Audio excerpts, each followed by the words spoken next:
Hello student, my name is Manish Dubey. This is the multiple choice question of energy conservation from RBS Polytechnic बिशपुरी Agra. जैसे आज हम multiple choice question बात करेंगे electrical supply system and Motors में। जैसे पहला question है आप लोग का, देखिए पहला क्वेश्चन है ट्रांसमिशन या डिस्ट्रीब्यूशन लाइन में बिजली की हानि डैश पर निर्भर करती है।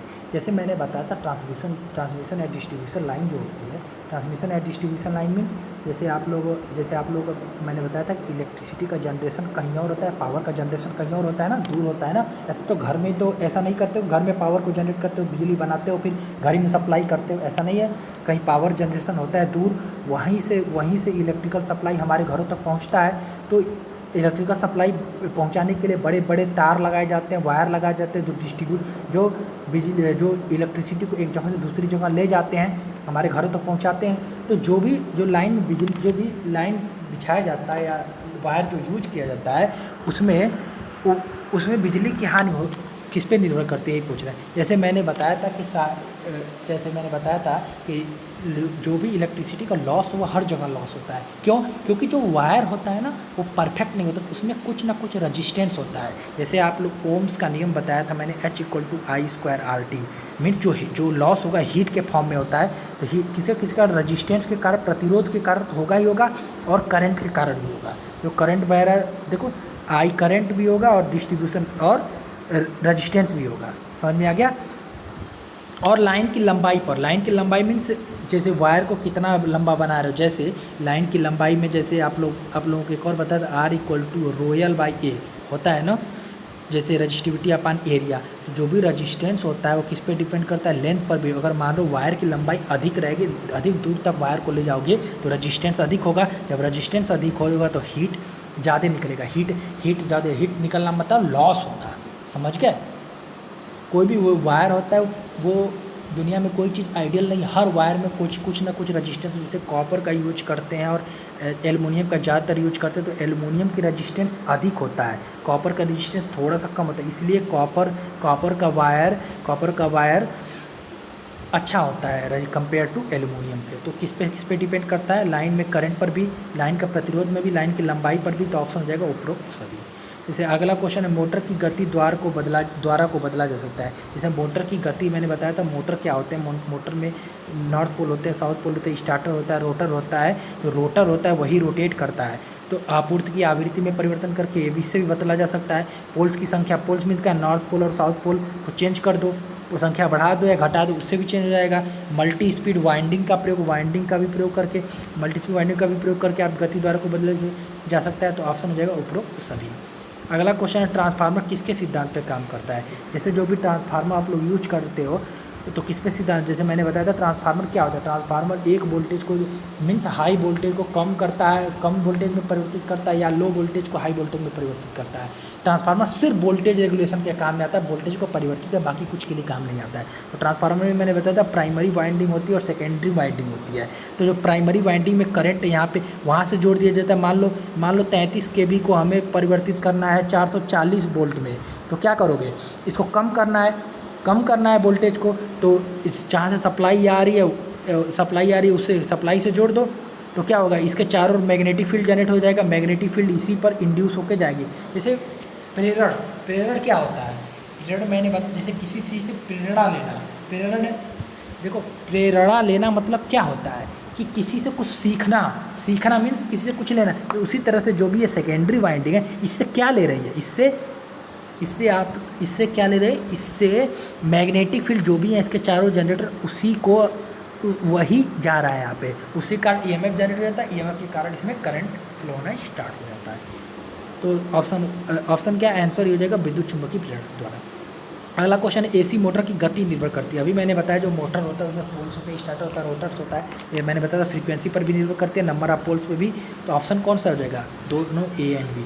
अब देखो अगला क्वेश्चन है इलेक्ट्रिक लोड फैक्टर को भी। देखिए जो लोड फैक्टर, जैसे मान लो इलेक्ट्रिसिटी का जो भी लोड फैक्टर निकाला जाता है वो उसका क्या होता है, एवरेज लोड अपान मैक्सिमम लोड हमेशा एवरेज लोड से ज़्यादा होगा। इसलिए इसकी वैल्यू एक बात बताओ, जब नीचे वाला ज़्यादा होगा तो वैल्यू इसकी कितनी आ जाएगी, 0.5। तो हमेशा 1 से कम आती है ना, तो वही इसीलिए 1 <1 लिखा गया है।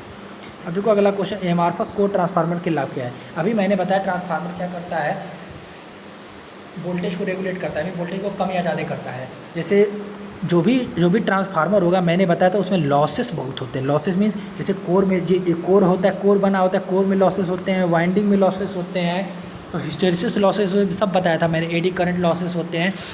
तो जो एमार्फस कोर ट्रांसफार्मर होता है ये सब ये इस टाइप का ट्रांसफार्मेशन है, जितने भी लॉसेस होते हैं ऑर्डिनरी ट्रांसफार्मर में उनको कम कर देता है। मीन्स एमार्फस कोर ट्रांसफार्मर अगर यूज करोगे तो उनमें लॉसेस, जितने भी लॉसेस हैं सब कम होंगे लॉसेस अपेक्षाकृत जो ऑर्डिनरी ट्रांसफार्मर होगा। समझ में आ गया। तो कौन हिस्टेरिसिस लॉस भी कम हो जाता है, एडी करंट लॉस भी कम हो जाता है, लो टेम्परेचर राइज भी होता है। तो ऑप्शन हो जाएगा ऑल ऑफ द एबव। अब देखो अगला क्वेश्चन है, विद्युत खपत बिल प्रति माह का सूत्र है। जैसे आप लोग घरों में यूज करते हो इलेक्ट्रिसिटी का जो बिल आता है उसका फार्मूला क्या होता है। देखो monthly energy consumed in kilowatt hour, means आप मंथली मीन्स एक महीने में कितने एनर्जी कंज्यूम कितने इलेक्ट्रिसिटी का कंजम्पशन कर रहा है, किसमें, किलोवाट आवर में, इनटू चार्जेस पर। 1 किलोवाट आवर का कितना चार्ज हो रहा है, 10 रुपया लग रहा है, 7 रुपया लग रहा है कि 8 रुपया लग रहा है। उसी तरह केस हो गया कि जैसे आपको 10 केला खाते हैं तो 10 केला आपके खाने की कैपेसिटी और 1 केले का दाम मान लो 2 रुपये, तो पूरे कितने हो गए, 20 रुपये हो गए। तो उसी तरह से सेम टू सेम इसका भी है कि मंथली जो भी आप कितना एनर्जी कंज्यूम करें इनटू कितना 1 किलोवाट आवर का। जैसे मान लो मैं ऐसे जनरल टर्म में ले रहा हूँ, मान लो आप 10 किलोवाट आवर यूज कर रहे हो एक महीने में और एक किलोवाट आवर का बिल 7 रुपये है, तो आप कितने हो जाएंगे, 70 रुपये आपका बिल आएगा, 70 आएगा।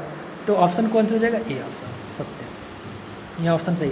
देखो अगला क्वेश्चन, निम्नलिखित में कौन कार्यालय से कक्ष के लिए सबसे आरामदायक ऐसी स्थिति है। जैसे आप लोग जानते हो कार्यालय कक्ष क्या होता है। कार्यालय कक्ष वो कक्ष होता है जहाँ पे एसी लगा होता है, यहाँ पे जहाँ पे लोग काम करते हैं बैठ के, कंप्यूटराइज काम होता है, या बड़े बड़े अधिकारी लोग बैठते हैं, तो या एसी लगा होता है समझ लो। तो जो एसी लगा होता है या मतलब कंफर्ट कंडीशन होती है, उसमें कंफर्ट कंडीशन मीन जैसे हमें ना ज़्यादा गर्मी लगेगी ना ज़्यादा ठंडी लगेगी।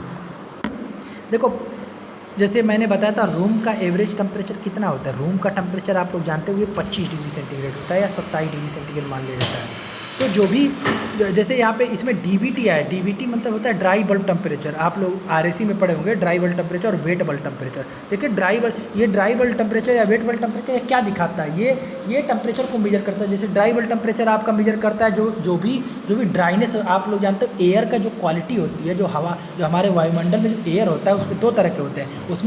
उसमें ड्राई एयर भी होते हैं और वेट एयर भी। ड्राई एयर जैसे आप लोग जानते हैं हवा में जो नमी होती है ना, जो नमी भी तो होती है, आर्द्रता होती है ना, तो उसको वेट एयर कहते हैं। तो ड्राई बल्ब टेम्परेचर से उसका ड्राइनेस चेक करते हैं, वेट बल्ब टेम्परेचर से जो भी वेट के कारण टेम्परेचर है उसको देखते हैं। अब देखिए तो 25 डिग्री सेंटीग्रेड होना चाहिए ड्राई बल्ब टेम्परेचर। अब देखो अगला क्या है, रिलेटिव ह्यूमिडिटी। देखो रिलेटिव ह्यूमिडिटी क्या होती है, देखो ह्यूमिडिटी क्या होती है पहले तो ये देखो। ह्यूमिडिटी में आर्द्रता, नमी। जैसे आप लोग जानते हैं वायुमंडल में जो भी वायुमंडल में क्या होता है, अभी मैंने बताया कि शुष्क हवा भी होती है, नमी की भी, क्योंकि वायुमंडल में उपस्थित नमी जो होता है, जैसे आप लोग देखे हो ना ठंडी के दिनों में वो नमी ज़्यादा दिखाई देने लगती है। उससे क्या होता है, जो देखते हो आप लोग पत्तों पे या पेड़ पौधों पे वाटर ड्रॉपलेट की बूंदें दिखाई देती है, तो वो नमी वही नमी होती है। वायुमंडल में हमेशा एयर के साथ वाटर वेपर भी पाया जाता है। तो जो रिलेटिव ह्यूमिडिटी क्या होता है, रिलेटिव ह्यूमिडिटी ये दिखाता है कि जैसे नाम से लग रहा है रिलेटिव ह्यूमिडिटी ये दिखाता है कि वायुमंडल में कितना नमी है एयर में। जैसे मान लो यहाँ पे 55% रिलेटिव ह्यूमिडिटी लिखा है, तो 55% रिलेटिव ह्यूमिडिटी का मतलब ये है कि वो जो वायुमंडल में किसी एक टेम्परेचर पे, जैसे मान लो वायुमंडल का टेम्परेचर हमेशा चेंज हो जाता है। जैसे आप अभी इस समय 40 डिग्री सेंटीग्रेड या 45 डिग्री सेंटीग्रेड टेम्परेचर है, क्योंकि अभी गर्मी पड़ रही है, तो वायुमंडल में जो नमी होगा उसकी मात्रा कम होगी। समझ में आया। तो 55% रिलेटिव ह्यूमिडिटी मतलब वायुमंडल में जो नमी है, जो वाटर वेपर है, 55% है ड्राई एयर, शुष्क हवा में एयर।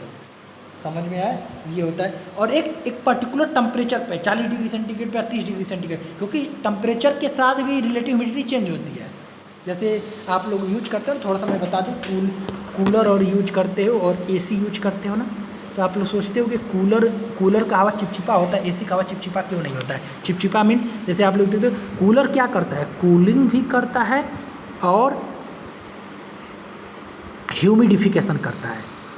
ह्यूमिडिफिकेशन मतलब कूलिंग तो करता ही है कूलर, लेकिन जो वायुमंडल में नमी को होता है उसको बढ़ा देता है एयर में नमी की मात्रा को, इसीलिए हमें चिपचिपा लगता है। जब एयर में जब चारों तरफ हवा में नमी जब बढ़ जाएगा तो क्या होगा, चिपचिपा लगेगा ना हमारे शरीर पर नमी।